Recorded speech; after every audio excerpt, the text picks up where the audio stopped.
The first of the 10 Commandments is Anoichi Hashem Elokecho Asher Hotzeisicho Me'eretz Mitzrayim. I am Hashem, your God, that has taken you out from the land of Egypt.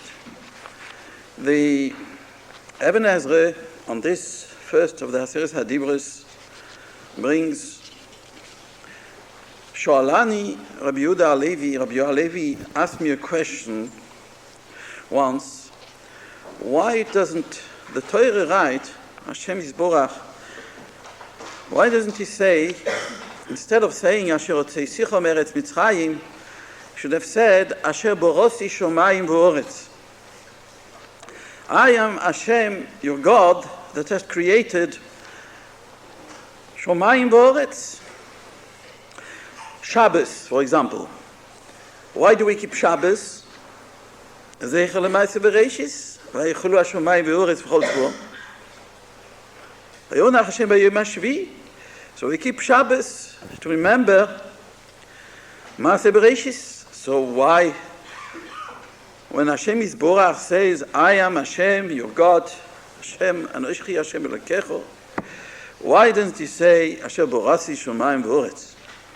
So was the question which Rabbi Yehuda Halevi asked the Eben Ezra. So writes the Eben Ezra in Parshas Yisro.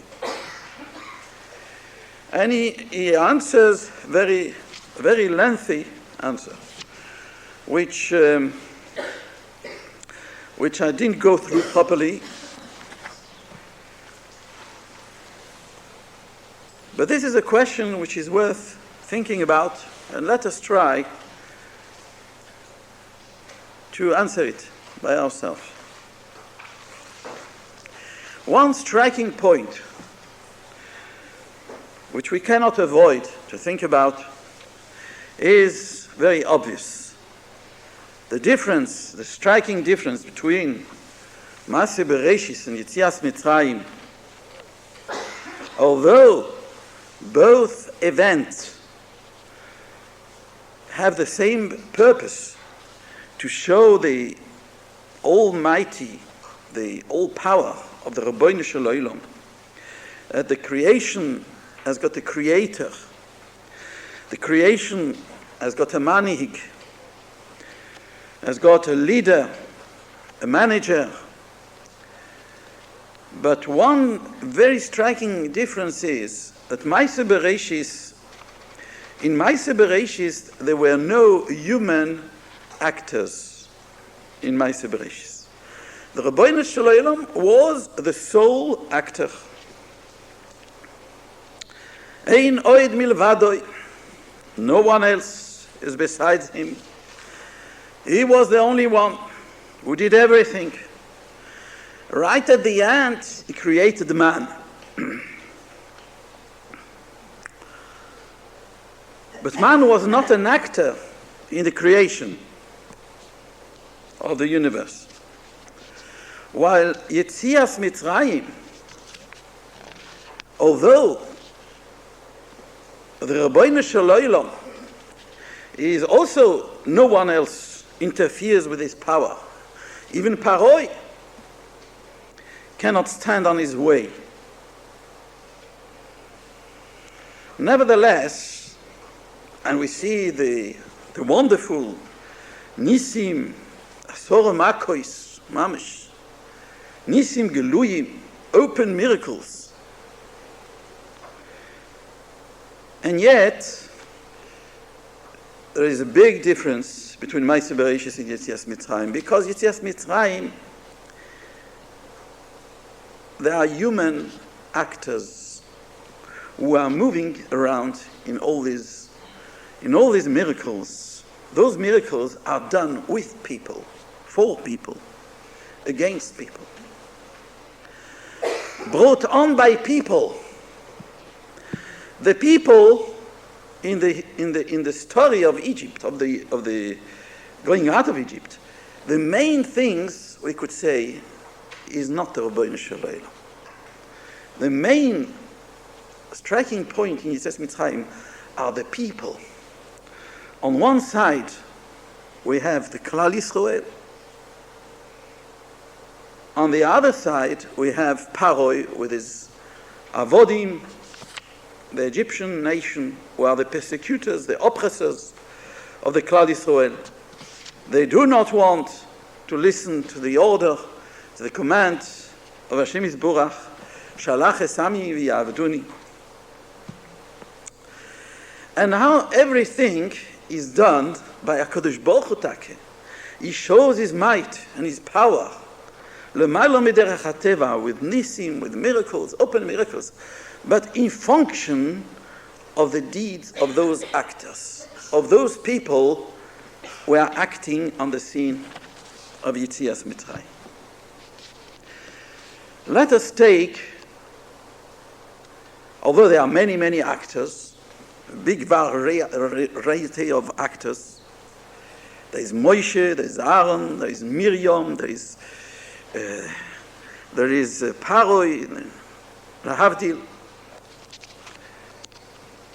there is Amram, there is Bityo. But we see from the Haftorah of this parsha of Vaera, which is taken from Yecheskel chapter Chof Ches, the whole Haftorah is a prophecy for Paroi, against Paroi. As the Novi Yecheskel says, Ineni olecho Paroi melech Mitzrayim, I am coming upon you, Paroi, the king of Egypt, Atanin Agodoil, the great serpent, the dragon, Aroivetz besoch Yoroif, who sprawls in all his canals. That refers to Paroi. And Paroi is called Tanin.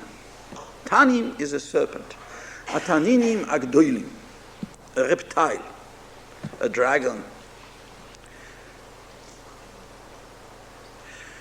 Why is Paro called a Tanin? Now we know also that in Egypt, ancient Egypt, all the pharaohs had on their forehead, above their forehead, on the hats, we can say, the picture of a cobra, a sculpture of a cobra. The same as we find, it's very interesting that, because we also found, for example, in Castle Field, in the Roman fort there, they found this emblem of the 10th legion of the Romans who came here to make this fort. The emblem was a wild boar, a wild boar. And that's something tremendous, because Chazal say that Esav is compared to a wild boar. Yichazmeno chazir miyoah. And we find that the Romans were going along with what the Torah says. The Torah says the emblem of Esav is a wild boar, and they were proud of this emblem, which the Torah. Who else have you seen another nation was taking an emblem, a wild boar? An eagle, I understand. A lion, I understand as well. But a wild boar. So strange, so funny. Because the Torah said Esav is compared to a wild boar. And therefore it's mechazik the emunah that even amongst Esav they knew that what the Torah speaks about them. And the same for Paroi. Atanina godoy la'rovetz b'soch yo'oirov is compared to a serpent, and all the pharaohs had this cobra on their forehead. Now you know that the serpent is a remez. This is a picture of the Nochash, the Yetzer Hora.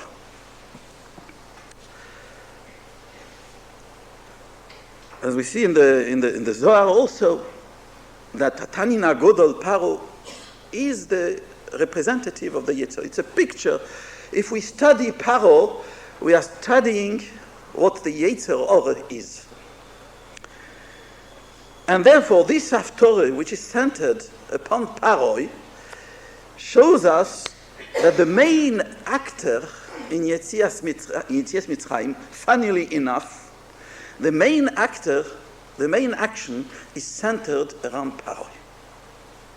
Paroi is the main actor. It's not Moshe, it's not Aaron, it's not the Klal Yisrael, Paro it is. And that's why the Haftorah is centering upon him.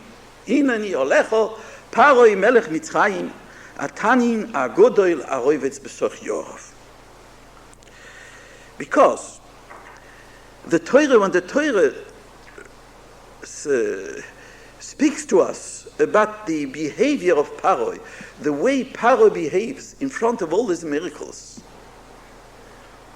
is a picture for us to learn a Musa Haskel, to take a lesson how we can and we do easily behave. That we do behave like Paroi. Since Paroi is the representative of the Yetzer Hora, and leider we all have a Yetzer Hora, and when we study Paroi, we'll see that in actual fact we also behave like Paroi sometimes. For example,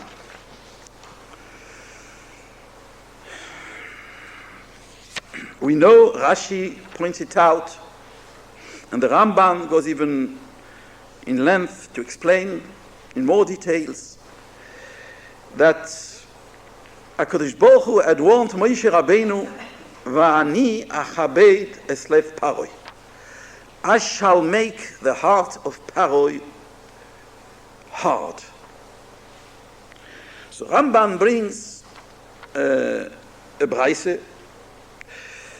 The Braise says, it seems that from here, from this pasuk, there is a question which the minim, the apikorsim, are going to ask us. We see from here that the Rishonim, Paroi has got a good argument. In Yom Adin, in the day of judgment, he can say, well, if I was a Roshe, that is because HaKadosh Baruch Hu hardened my heart. It says in the Chumash, Mefurish, Va'ani achabed eslev Paroi. Va'ani akshe esliboy. And during all the Asur Makis, the Torah keeps on repeating, Vayichbad esliboy veslev avodov. He made his heart hard. So the Ramban brings that Braise. It's a question which the minim, the apikorsim, can have against the Torah. What do we want from Paroi? What do we want from that Rosh Paroi? It's not his fault. HaKadosh Baruch Hu made his heart hard. And the Ramban brings the Braise that no, there is no question here. Because HaKadosh Baruch Hu made the heart of Paroi hard only after the first 5 makas. And if you look inside, Rashi also points it out, if you look in the text of the Chumash, you'll find that the first 5 makas, it never says, Vayichabed Hashem, Vayichazek Hashem eslev Paroi. It doesn't say Hashem made the heart of Paroi hard. It says, Vayachbed esliboy. He made himself, he strengthened himself, he made himself hard and harsh in order not to listen to HaKadosh Baruch Hu. The first 5 makas, it's Paroi himself who made himself hard. And that's already something interesting. How can a person make himself hard? It means in the beginning he was soft, if he made himself hard. That means there was one moment where he felt weak and he could listen. He had a soft heart. But he said, no, I must be strong.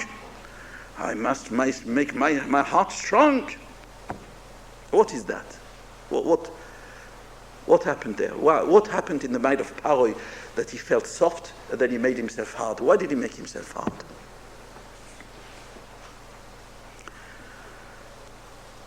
After 5 makas, it says in Mishle, Im laletzim uyolitz, and a man who wants to become a Rosh, HaKadosh Baruch Hu, after so many times he had the opportunity to listen to HaKadosh Baruch Hu then, as a punishment, makes his hard heart. HaKadosh Baruch Hu, after 5 makas, it says, Vayichazek Hashem eslev Paroi. HaKadosh Baruch Hu made the heart of Paroi hard, And that means then if you would want to do tshuva, it would be much, much more difficult than in the first 5 makas. And the Ramban explains it in a very interesting way. He says it like this. He says, after 5 makas, why did HaKadosh Baruch Hu have to make his heart hard? Because after the repetition of so many makas, Paro was going to give in. After 5 makas, Paro was going to give in. Okay, you want me to send the Yidden? I'll send the Yidden. But you know why he would have done it? He would have done it for the makas, to escape the makas. For the Isurim. He doesn't want Isurim, he doesn't want sufferings. So he's ready to give in. But he wouldn't have done it for the Retzoin Hashem, to please Hashem Yisborach. You hear that? He wouldn't have done it to please Hashem Yisborach. He would have done it because of his own way, because he doesn't want to suffer anymore. So he's ready to give in after 5 makas. But HaKadosh Baruch Hu says, now you want to give in because of yourself, not because of me? Then I'm going to make your heart hard. I won't let you do it. No, I won't let you do it. That's what the Rambam says.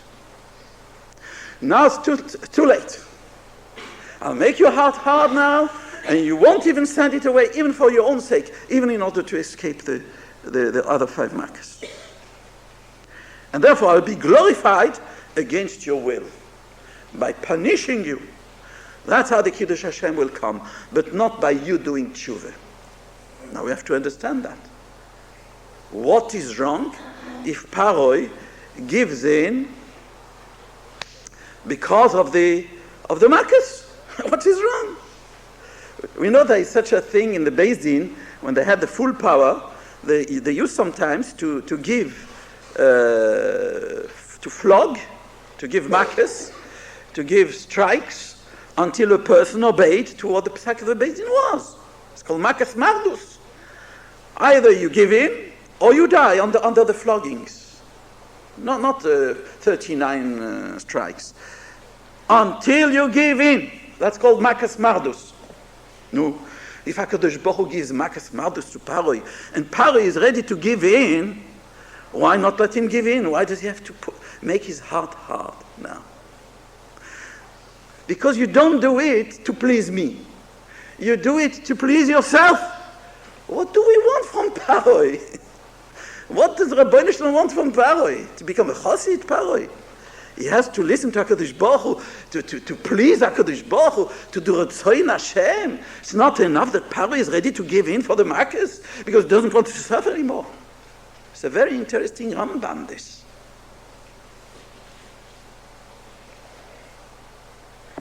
So what we must say is, as it says in the Medrash, Umi kamoyu moire. Who is this apostle? Who is like him? A teacher. The Rabbeinu Shalom teaches all the human beings under the sun, whether they are Yidden or Goyim, whoever they are, even Paroi, teaches them to do tshuva. Rabbeinu Shalom has made the world to teach all humanity to do tshuva, even from Paroi. Paroi, you have to do tshuva. I give you a chance to do tshuva. Do tshuva means to obey to Hashem, to do Retzoin Hashem, to submit to the will of HaKadosh Baruch Hu. If you just want to escape the makas, and then like you bend down just to escape the wrath of Hashem Yisborach, a bit of patience, okay, let's give in order to get rid of the makas. But you'll stay a Roshe, you'll stay a Neuvet Avodah Zorah. Das steigt nicht. That's not right. That's not called doing tshuva. Therefore, I won't let you do it. If you want to do it for the Retzoin Hashem, do it for the Retzoin Hashem. So therefore, I'm going to make your heart hard, so that you will not be able to give in only for this purpose of escaping, avoiding the makas. And what will you have to do? Well, you'll have to do more effort to the tshuva for the Ritzoin Hashem now. Because I'm going to make your heart hard. And now if you want to give in, you'll have to learn Musar. You'll have to put more effort in you giving in. And that there might be a chance to do tshuva there. But if I would let you give in just for the sake of the markets, there is no tshuva. And the Rabbeinu Shel Olam wants Paro to do tshuva. So paradoxically, although HaKadosh Baruch Hu hardens the heart of Paroi, Va'ani akshe es lev Paroi, that is for the purpose of him finding a way how to do tshuva on his own. And we see HaKadosh Baruch Hu sometimes behaves with the Klal Yisrael also the same way. He makes things harder just in order to provoke us to do tshuva. It's like a boosting injection. Boost another injection to fight against the virus. There is another point. We'll find another point in this Yetzias Mitzrayim. That Ve'oeloikim yevakesh es nirdof. Chazal pointed out. Yidden were nirdofim. And what kind of, they were persecuted by Paroi and by his servants, Avoidas Perech. And the Egyptians are the oppressors. And the Pasuk says in Koheles, Ve'oheloikim yevakesh es nirdof. HaKadosh Baruch Hu always sides with the person who is being victimized. And this again, this is a lesson from Yetzias Mitzrayim. That HaKadosh Baruch Hu does all those miracles, all those Nisim Geluyim. Why? Because the Yidden are being persecuted. Because the Yidden are suffering under the yoke of Avodas Perech, that is the reason why HaKadosh Baruch Hu sides with the Yidden. And he makes all those miracles, and he pours his anger on the Egyptians. This is Yetzias Mitzrayim. Where human beings are being involved, they are the main actors in the behavior of the Rabbeinu Shel Olam. The way the Rabbeinu Shel Olam behaves with us, with the people on the earth, is according to their own deeds. As we spoke last time, Pokoit pokadeti eschem, vese'osu ilochem b'Mitzrayim. I've remembered what has been done to you by the Egyptians. Pokoit pokadeti, this is the language which the Mashiach Shel Yisrael, the Savior of the Klal Yisrael, will use to take you out of Egypt. And we explained, because Pokoit pokadeti is the language of Pikodon, a parcel which you give to the left luggage. The parcel you give to the left luggage, that's what you get back in return. That's the way the Rabbeinu Shel Olam behaves with the Egyptians. Ki ba'dovor asher zodu aleihem. The Targum says they were cooked in the pot in which they wanted to cook the Yidden. B'kedere she'rotzu levashel Yisrael bo yinizbashlu. In the same pot which they put on the fire, and they want to eat up the Klal Yisrael, to cook them in this pot, they were cooked, as we know by Homon. Same thing. That is pocket pokaditi.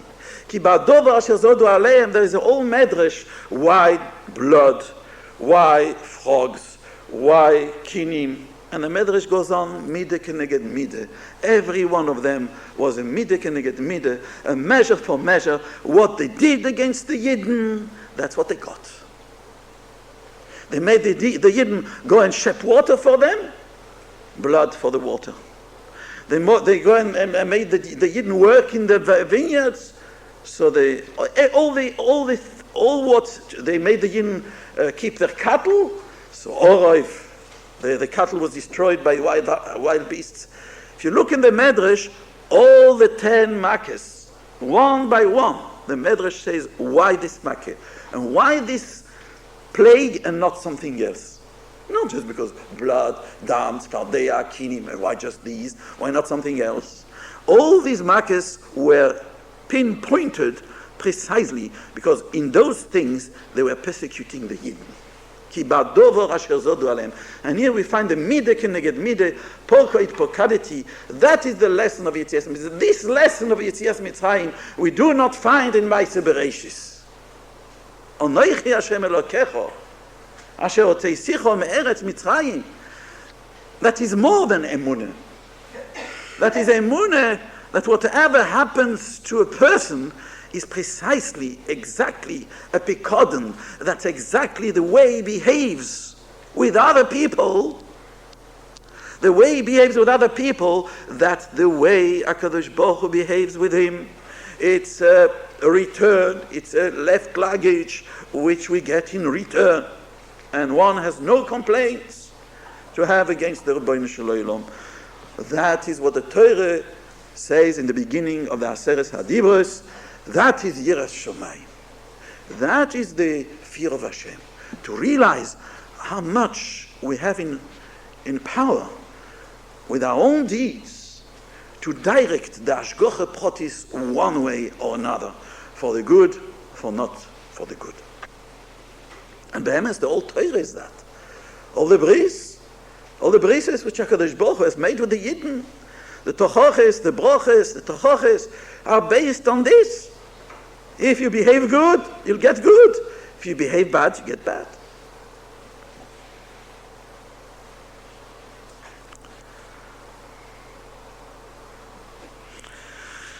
Another point which we find in Yetzias Mitzrayim. Chazal say that Kol HaMizgoy, a person that is proud,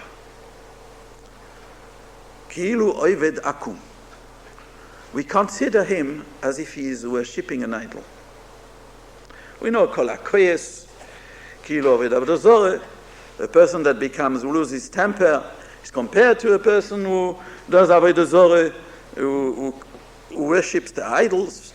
But this is less known, this other Chazal. Kol HaMizgoy, a person that is proud, he feels he is important. Ki'ilu Oved Avodah Zorah.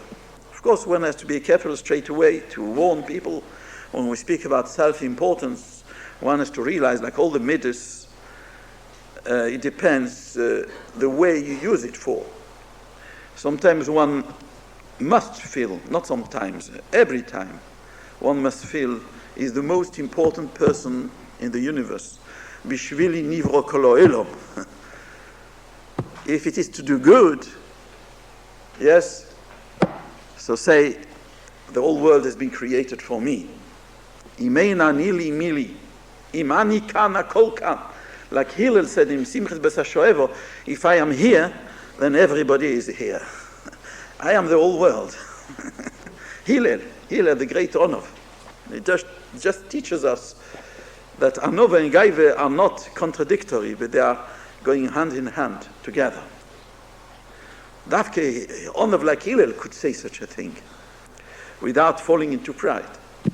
So there is self-importance. Self-importance is compared to Avodah Zorah, to idol worshipping, if it brings to relaxation in Avodas Hashem.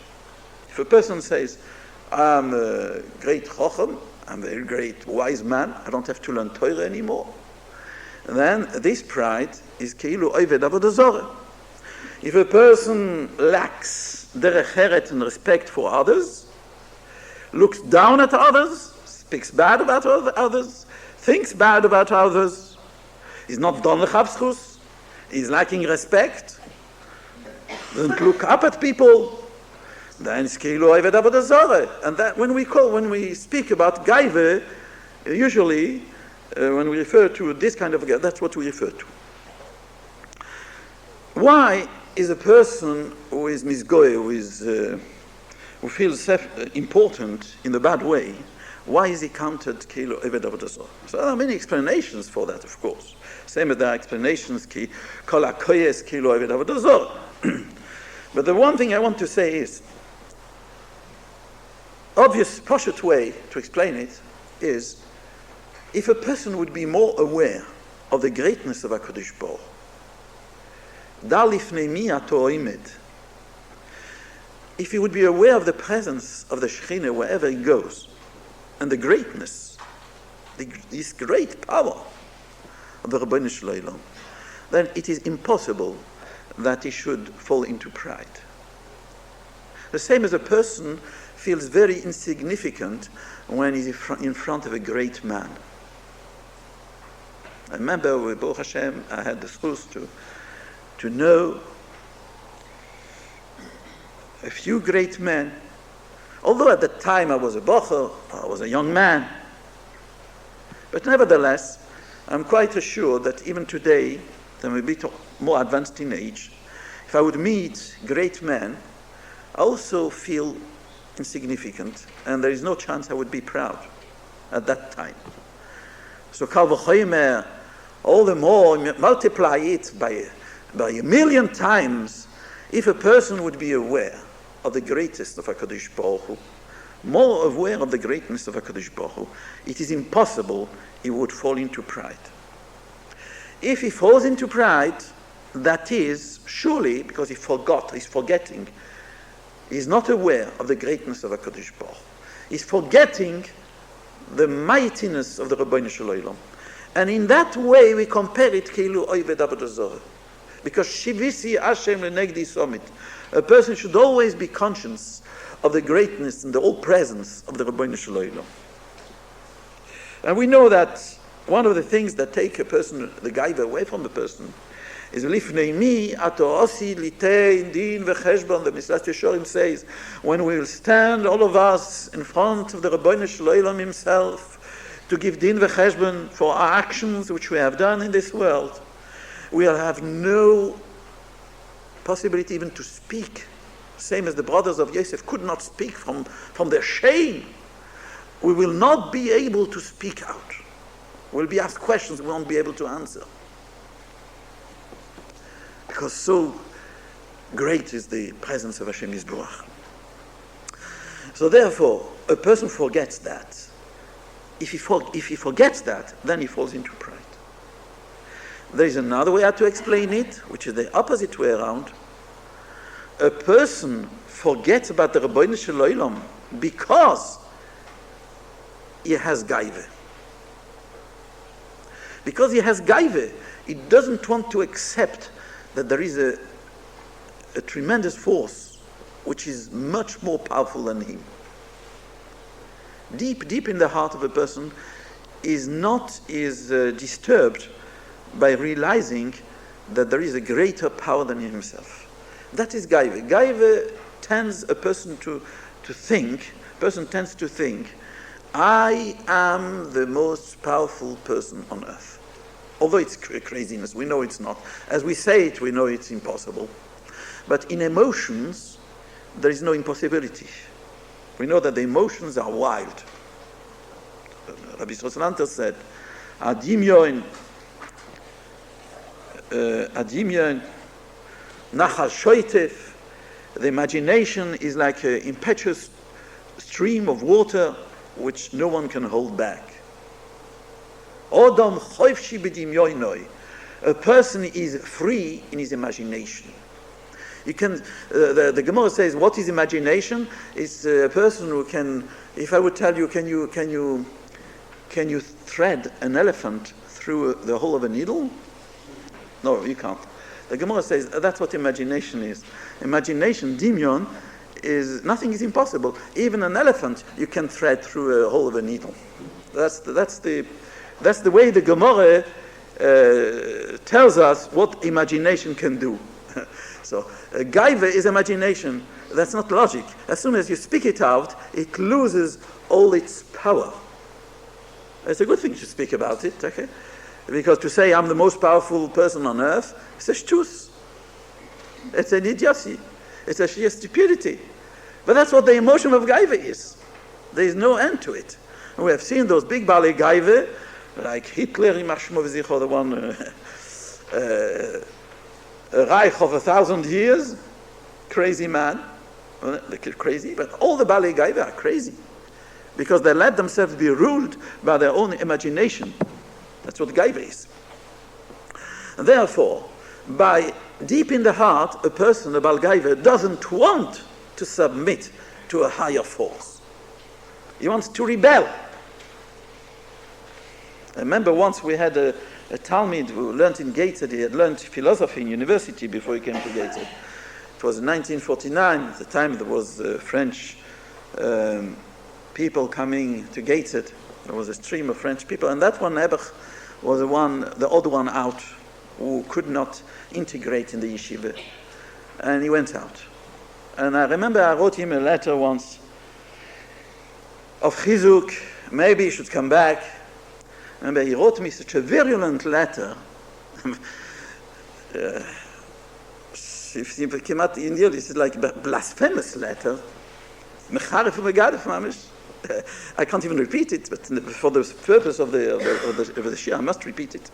He said, the Rebbeinu Shel Olam, he said, one way will be able to conquer him. That's how he wrote in the letter.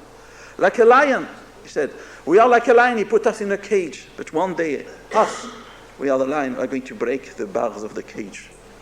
Mabish like the Dora Floge, and that is in the 20th century, not long ago.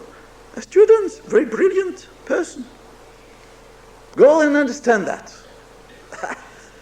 Ask someone, a Yiddish mensch, because of philosophy, I don't know what went in his mind, but Mamash, how do you understand that?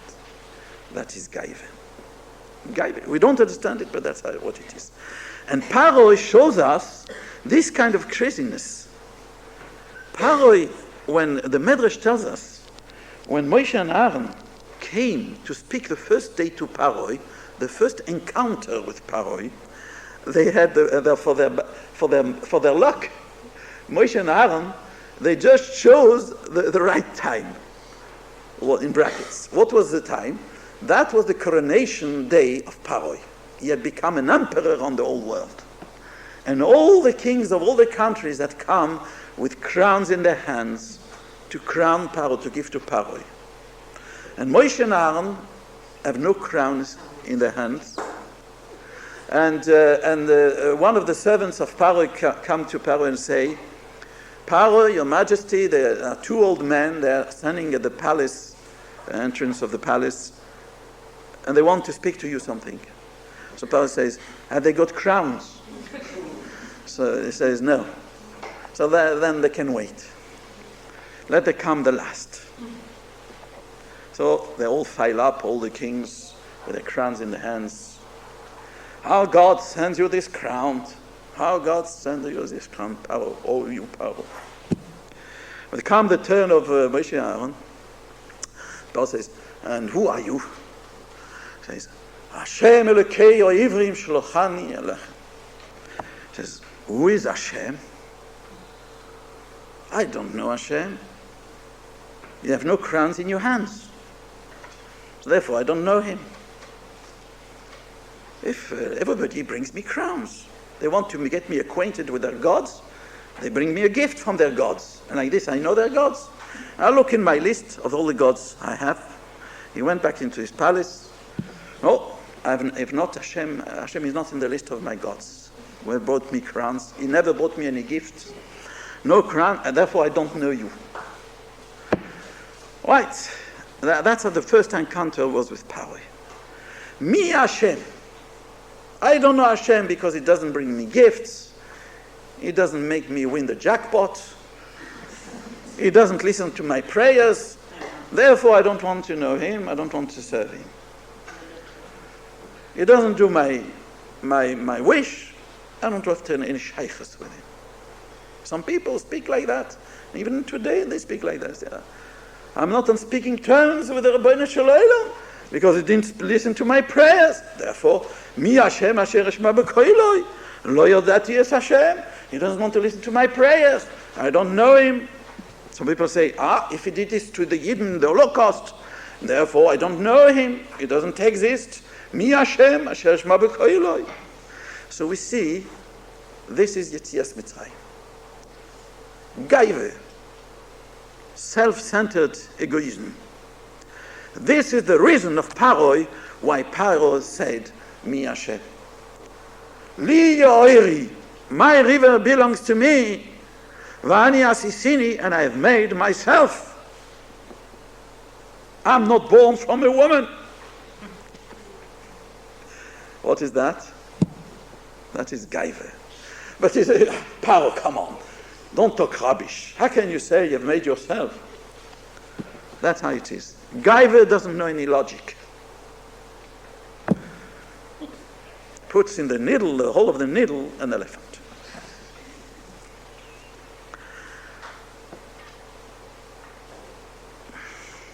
This is very important, this is very important, to realize that what is getting on our way for Hashgacha Pratis, for Emunah B'Hashem, we're speaking so much about Emunah and Bitochen, but we forget that our Gaiva, our self-centered feeling of importance in the bad way, which I deserve all the good things in the world.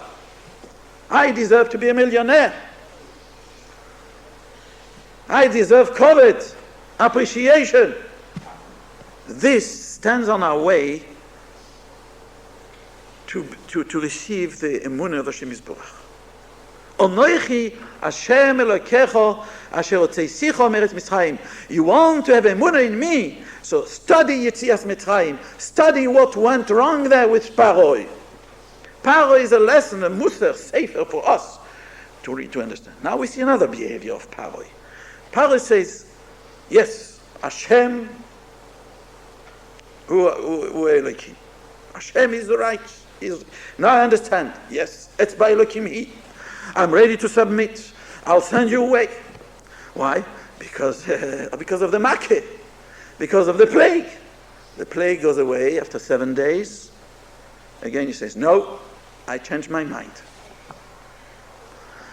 3 weeks later, another warning. During 3 weeks, another 7 days of plague. Yes, you can go away. After 7 days, no. Yes, no. Yes, no. Yes, no. For 10 times. And then after the 10th time, he said, afterwards, no, and he ran after them. Now what is that? Is it not us, this? When it comes to Rosh Hashanah, Yom Kippur, yes, I do tshuva. And then forgotten. Next Yom Kippur, yes. No. The fear of the judgment, the Sane Toikif, the Slichas, Rosh Hashanah.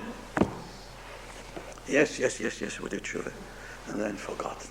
For not 3 weeks forgotten, for the whole year forgotten. Now, don't we have a Paroi inside our heart? Don't we have a cobra, a serpent, sly serpent, tortuous serpent, who doesn't want to go straight?